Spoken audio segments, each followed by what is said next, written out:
Assalamualaikum warahmatullahi taala wabarakatuh. Salam sejahtera buat kita semua. Bapak-bapak, ibu-ibu, saudara-saudara, dan teman-teman yang saya hormati dan saya cintai. Pada kesempatan kali ini saya ingin memberikan suatu wawasan mengenai tema kurang nutrisi muncul sensasi. Jadi kenapa ini saya perlu utarakan di sini karena masalahnya nutrisi itu adalah asupan makanan bagi tubuh kita gitu ya. Jadi kalau misalnya orang sakit asam lambung, maka otomatis tubuhnya tidak bisa menghasilkan nutrisi gitu ya. Atau nutrisi yang dihasilkan berkurang gitu ya. Sehingga akan terjadi sensasi yang diakibatkan oleh kurangnya nutrisi itu gitu ya. Baiklah,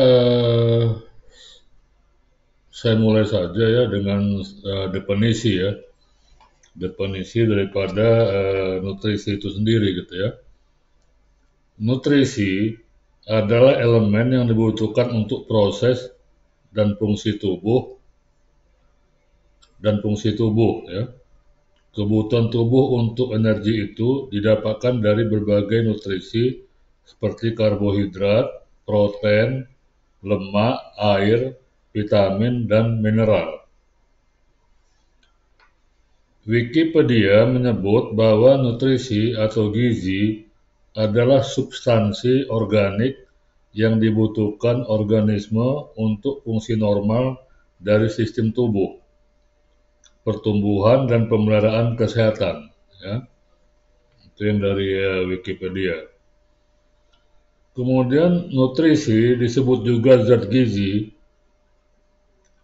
adalah zat dalam makanan yang dibutuhkan organisme untuk dapat tumbuh dan berkembang dengan baik sesuai dengan fungsinya.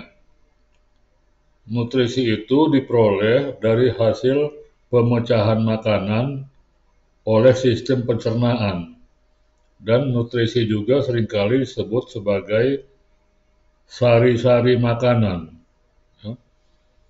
Nutrisi adalah zat-zat gizi atau zat lain yang berhubungan dengan kesehatan dan penyakit, termasuk keseluruhan proses pemasukan dan pengolahan zat makanan oleh tubuh manusia yang bertujuan menghasilkan energi yang nantinya digunakan untuk menjalankan seluruh aktivitas tubuh serta mengeluarkan atau membuang sisa hasil metabolisme tubuh tersebut ya. Jadi yang sari-sari makan tuh diambil sebagai nutrisi, kemudian sisanya dibuang dibuang sebagai tinja gitu ya.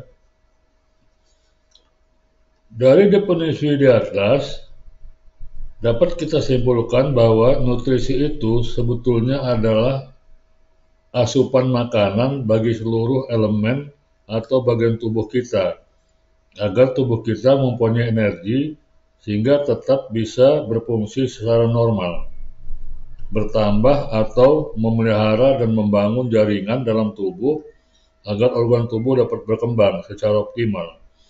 Dengan kata lain, agar tubuh kita tetap sehat serta mempunyai energi ya.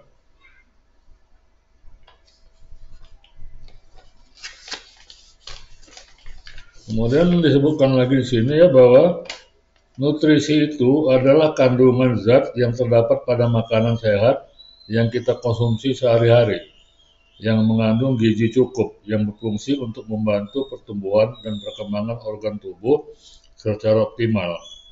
Contoh nutrisi adalah karbohidrat, protein, lemak, vitamin, dan mineral. Penyerapan nutrisi oleh tubuh dilakukan melalui proses pencernaan atau melalui saluran cerna. Proses pencernaan itu sendiri melibatkan beberapa organ dalam tubuh seperti lambung, hati, pankreas, empedu, dan usus. Usus di sini yaitu usus halus dan usus 12 jari. Usus halus atau usus 12 jari dan usus kecil ya. Setiap organ tubuh ini mempunyai fungsi dan peran masing-masing yang saling mendukung. Ya. Asam lambung berperan penting dalam proses pencernaan. Tanpa adanya asam lambung atau jika kadar asam lambung itu terlalu rendah, maka tubuh tidak akan dapat menyerap nutrisi dari makanan yang dikonsumsinya. Ya. Selain berperan dalam proses pencernaan, maka asam lambung itu berfungsi juga untuk menetralisir enzim dan membunuh kuman yang berbahaya yang mungkin ada di dalam makanan yang kita konsumsi.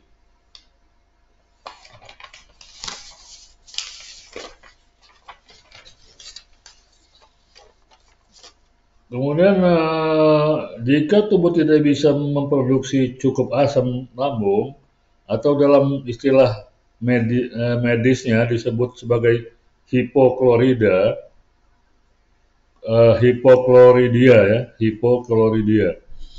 maka gejala atau sensasi yang akan muncul adalah perut kembung, sering bersendawa, diare, nyeri perut, atau nyeri ulu hati, mual dan muntah, tubuh terasa lemas, dan sering buang angin atau kentut ya.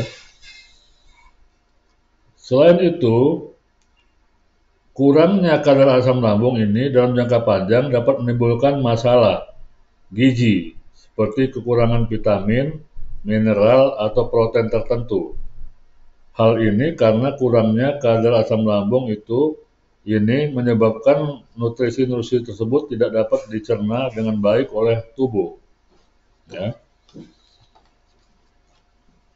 Sebaliknya, jika kadar asam lambung terlalu tinggi, sebaliknya jika kadar asam lambung terlalu tinggi, maka akan ada beragam gangguan yang dapat terjadi, antara lain nyeri pada ulu hati atau heartburn, ya, rasa nyeri dan terbakar di daerah dada atau kerongkongan, terjadi GERD atau penyakit asam lambung, gigi menjadi rusak atau kropos, masalah pernapasan, radang pada tenggorokan atau kerongkongan, terjadi kerusakan pada jaringan kerongkongan atau esophagus Barrett, esophagus Barrett ya. Jadi kesimpulannya ya, kekurangan nutrisi atau disebut sebagai malnutrisi adalah kondisi yang terjadi ketika tubuh tidak mendapatkan cukup nutrisi.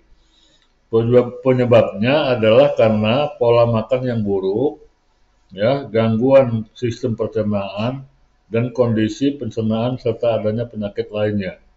Ya, jadi di sini disebut ya bahwa kalau kondisi pencernaan kita buruk gitu ya, misalnya ada luka lambung dan sebagainya ya, maka nutrisi yang dihasilkan itu juga akan kurang gitu ya,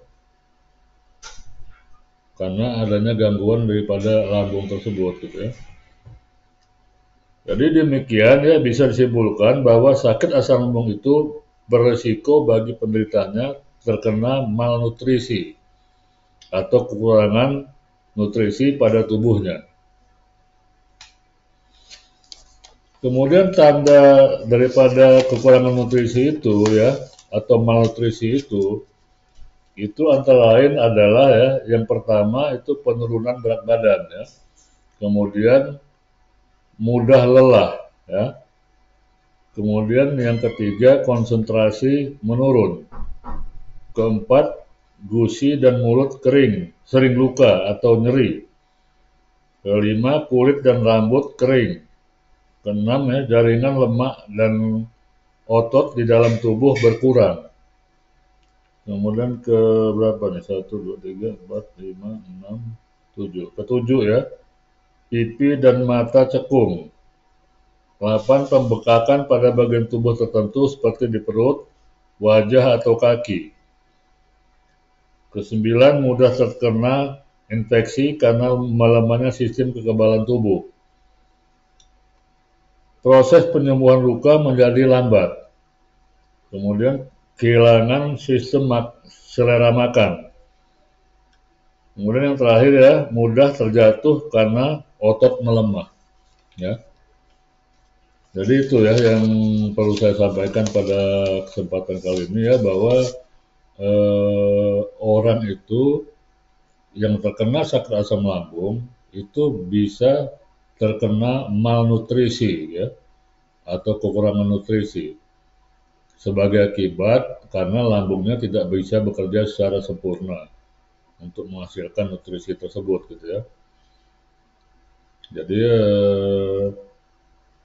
itu akan menimbulkan banyak sensasi gitu ya. Jadi kekurangan nutrisi itu akan menimbulkan banyak sensasi pada tubuh kita. Antara lain seperti yang saya sebut-sebut di atas tadi ya. Jadi itu kiranya bisa menjadikan suatu wawasan ya atau pengetahuan bagi kita semua. Cukup sekian saya rasa wawasan yang bisa saya berikan pada kesempatan kali ini. Tidak lupa saya ucapkan salam sehat dan tetap semangat. Wassalamualaikum warahmatullahi taala wabarakatuh.